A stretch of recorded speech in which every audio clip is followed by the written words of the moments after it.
नमस्कार. जीवनावश्यक सर्व काहीमध्ये आपणा सर्वांचे मनपूर्वक स्वागत. आता श्रावण मासारंभ झालेला आहे. तर या श्रावण महिन्यामध्ये दर शुक्रवारी जीवतीची पूजा केली जाते. तर आपण ही जीवतीची पूजा का करावी, या जीवतीच्या पूजेसाठी लागणारे साहित्य काय, ही पूजा कशी करावी, तसेच ही पूजा कधी करावी, या पूजेसाठी लागणारे साहित्य, पूजा, तसेच या पूजेला कोणती कहाणी वाचतात, आरती, अशी जीवतीच्या पूजेबद्दलची संपूर्ण माहिती आपण पाहणार आहोत.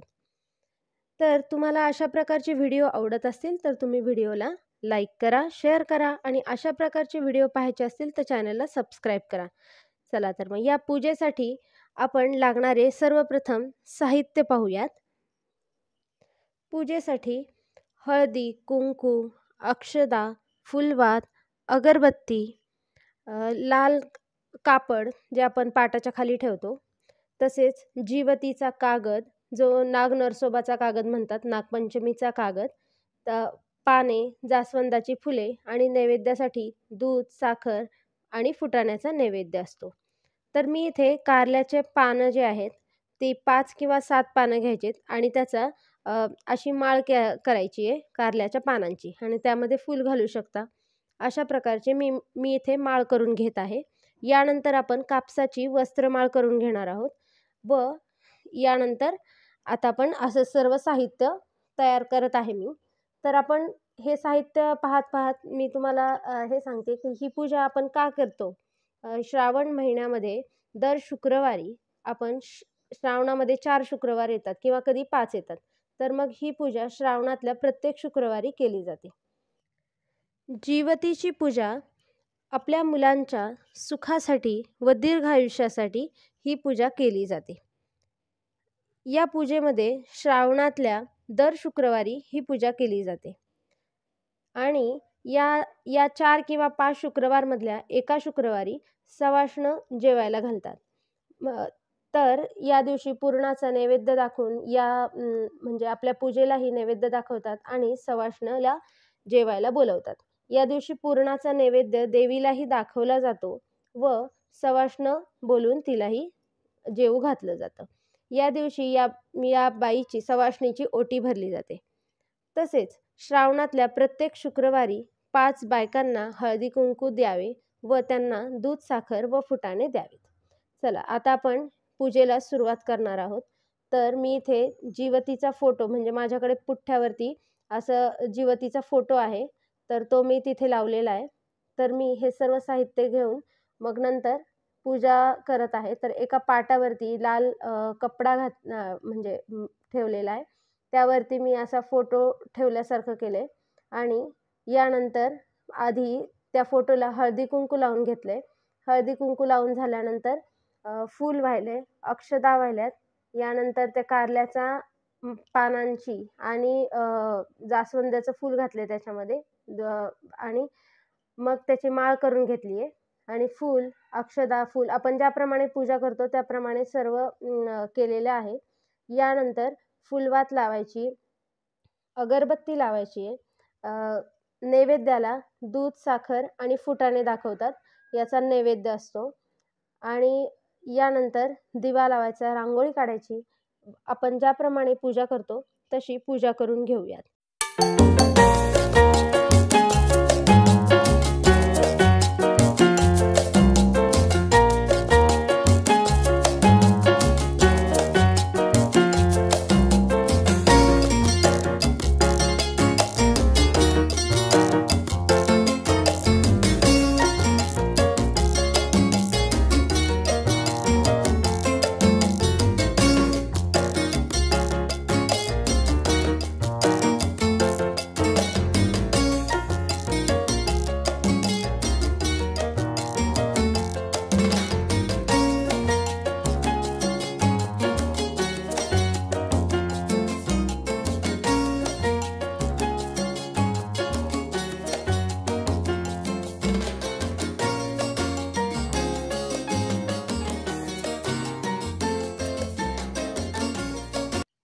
आता पूजा झालेली आहे व पूजा झाल्यानंतर आपण कहाणी वाचणार आहोत.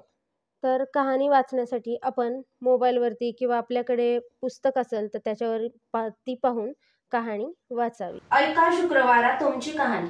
आटपाट नगर होतं. तिथे एक राजा होता. त्या राजाला मुलगा नव्हता. तेव्हा राणीनं एका सुईणीला बोलावून आणलं. अगं सुईणी, मला नाळवारी सुद्धा एक मुलगा गुपचूप आणून दे.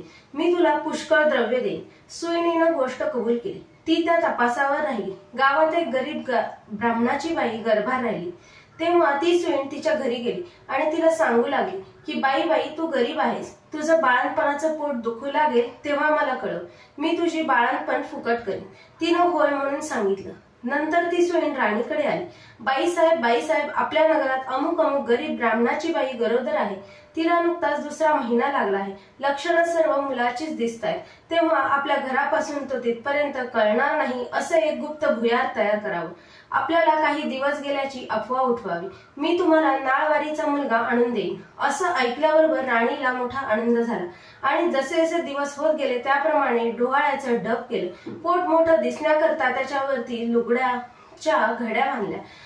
भुयार तयार केलं. 9 मास भरतात बाळणपणाची तयारी केली. इकडे ब्राह्मणबाईचं पोट दुखू लागलं. सुईणीला बोलावून आणलं. त्याबरोबर तुम्ही पुढे व्हा, मी येते म्हणून सांगितले. धावत राणीकडे आली. पोट दुखण्याचं ढोंग करायला सांगितलं. नंतर ब्राह्मणाच्या घरी आली. बाई तुझी पहिली खेप. डोळे बांधलेस तर घाबरणार नाहीस, नाही बांधलेस तर भय वाटेल असे सांगून तिचे डोळे बांधले. ती बाळंत झाली. मुलगा झाला. सुईणीनं एका दासीकडून भुयाराच्या वाटेनं मुलगा राणीकडे पाठवला व तिनं एक वरवंटा घेऊन त्यास एक कुंचा बांधला आणि तिच्या पुढे ठेवला.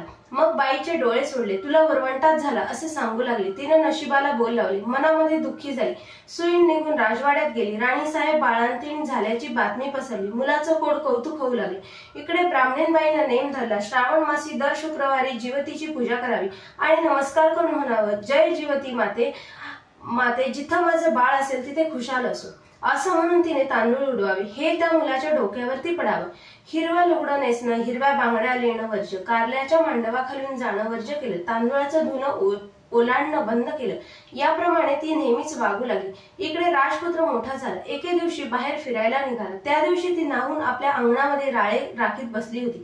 तेव्हा ह्याची नजर तिजवर पडली. हा मोहित झाला व रात्री तिची भेट घ्यायची म्हणून निश्चय केला. रात्री तिच्या घरी आली. दारात गाय वासरू बांधलेली होती. चालता राजाचा पाय वासराच्या शेपटावरती पडला. वासराला वाचा फुटली. ते आपल्या आईला म्हणाले, कोण्या पाप्यानं माझ्या शेपटावर पाय दिला. तेव्हा ती म्हणाली, तो आपल्या आईकडे जावयास भीत नाही. तो तुझ्या शेपटावरती पाय द्यायला निर्भर काय? हे ऐकून राजा मागे परतला आणि घरी येऊन आपल्या आईपासून काशीत जाण्याची परवानगी घेतली. काशीत जाऊ लागला. जाता एका ब्राह्मणाच्या इथे उतरला. त्या ब्राह्मणाला पुष्कळ मुलं होत होती, पण ती 5वी-6वीच्या दिवशी जात असत. राजा आला. त्या दिवशी चमत्कार झाला. 5वीचा दिवस होता. राजा दारात निजला होता. 6वीची रात्र आली आणि म्हणू लागली, कोण ग मेलं वाटेत पसरलं आहे? जेव्हा ती उत्तर करते, अगं माझं ते नवसाचं बाळ निजलं आहे. मी काही त्याला ओलांडू देणार नाही. मुलगा आज जाणार आहे म्हणून त्या मुलाच्या आईबाप चिंता करीत बसले होते. त्यांनी हा संवाद ऐकला. इतक्यात उत्तरात्र झाल्यावर ब्राह्मणानं येऊन राजाचे पाय धरले. तुमच्यामुळे आमचा मुलगा जगला. आजचे दिवस मुकाम करा अशी विनंती केली. राजाने ती मान्यही केली. त्याही रात्री याप्रमाणे प्रकार झाला. दुसऱ्या दिवशी राजा चालता झाला. इकडे त्याचा मुलगा वाढता झाला. पुढे काशीत गेल्यावर यात्रा केली. गयावर्जनाची वेळ आली. पिंड देते वेळी ते घ्यायला 2 हात वर आले. असं होण्याचं कारण त्यांनी ब्राह्मणांना विचारलं. ते म्हणाले, घरी जा, साऱ्या बायका पुरुषांना जेवायला बोलव, म्हणजे याचं कारण समजेल. मनाला मोठी चुटपुट लागली. घरी आला. मोठ्या थाटाचं मावंद केलं. त्या दिवशी शुक्रवार होता. गावात ताकीद केली, घरी कोणीही चूल पेटू नये, सगळ्यांनी जेवायला यावं. ब्राह्मणीला मोठं संकट पडलं. राजाला निरोप धाडला, मला जीवतीचं व्रत आहे, माझे नेम पुष्कळ आहे, ते पाळले तर जेवायला येईन. राजानं कबूल केले. जिथं तांदूळाचं धुणं होतं ते काढून तिनं सारून त्यावरती ती आली. हिरव्या बांगड्या भरल्या नाहीत, कारल्याच्या मंडपाखालून गेली नाही. दरवेळेस जिथे माझं बाळ असेल तिथे खुशाल असो असं म्हणणं. पुढे पानं वाढली. मोठा थाट जमला. राजाने तूप वाढायला घेतलं. वाढता ही ज्या पंक्तीमध्ये बसली होती तिथं आला. तूप वाढू लागला. ईश्वरी चमत्कार झाला. बाईला प्रेम सुटून पाना फुटला. तिच्या स्तनातून दुधाच्या धारा फुटल्या. त्या ह्याच्या तोंडात उडाल्या. तो हातची तपेली ठेवून रुसून निजला. काही केल्या उठेना. तेव्हा आई गेली. त्याची समजूत करू लागली. तो म्हणाला, असं होण्याचं कारण काय? तिने सांगितलं, ती तुझी खरी आई, मी तुझी मानलेली आहे, असं सांगून सर्व हकीकत सांगितली. नंतर भोजनाचा समारंभ झाला. पुढे त्यानं आपल्या आईबापास राजवाड्यानजीक एक मोठा वाडा बांधून दिला. त्या सुद्धा आपण राज्य करू म्हणायला लागला. तर अशी जीवती तिला प्रसन्न झाली. तशी तुम्हा हो, ही 60 उत्तराची कहाणी. 5 उत्तरी सुफळ संपूर्ण.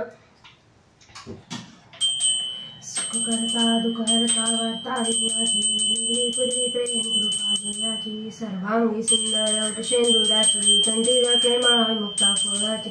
जय देव जय मंगलमूर्ती हो श्री मंगलमूर्ती, दर्शन मात्रे मन स्मरणे मात्रे मन कामना पूर्ती. जय देव जय.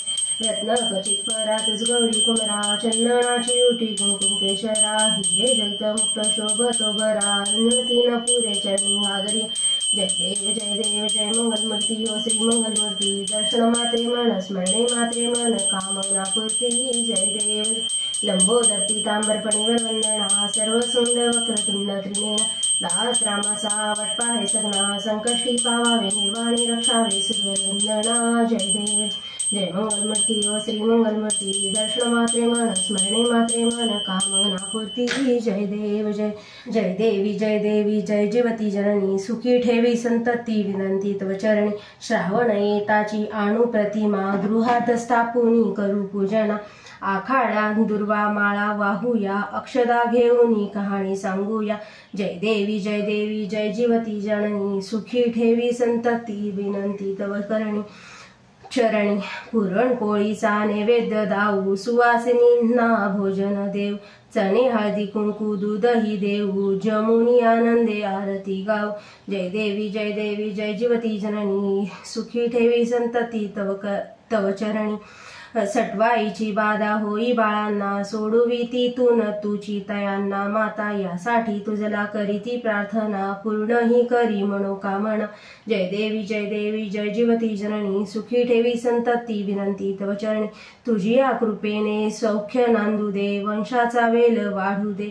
सेवा हे व्रत नित्य घडू दे, मनीचे हेतू पूर्ण होऊ दे. जय देवी जय जीवती जननी, सुखी ठेवी संतती तव चरणी. जय देवी जय जीवती जननी, सुखी ठेवी संतती तव चरणी. गालिल्लो टांगण वंदीन चरण, डोळ्यान पाहिन रूप तुझे. प्रेमे हरिंगण अनंत पूजन, भावे वाळीन म्हणे नमा. त्वमेव माता पिता त्वमेव, त्वमेव बंधू सखा त्वमेव, त्वमेव विद्या द्रविणं त्वमेव, त्वमेव सर्वं मम देवदेव. कायेन वाचा मनसेंद्रियेण वा बुद्ध्यात्मना वा प्रकृती स्वभाव करोमि यज्ञं सकलं परस्मै नारायणाय ते समर्पयामि. अच्युतं केशवं राम नारायणं कृष्ण दामोदरं वासुदेवं हरे. श्रीधरं माधवं गोपिकावल्लभं जानकीनायकं रामचन्द्रं भजे. हरे राम राम राम हरे हरे, हरे कृष्ण कृष्ण कृष्ण हरे हरे. हरे राम राम हरे हरे, हरे कृष्ण कृष्ण कृष्ण हरे हरे. मंगलमूर्ती मोरया, जीवती माता की जय.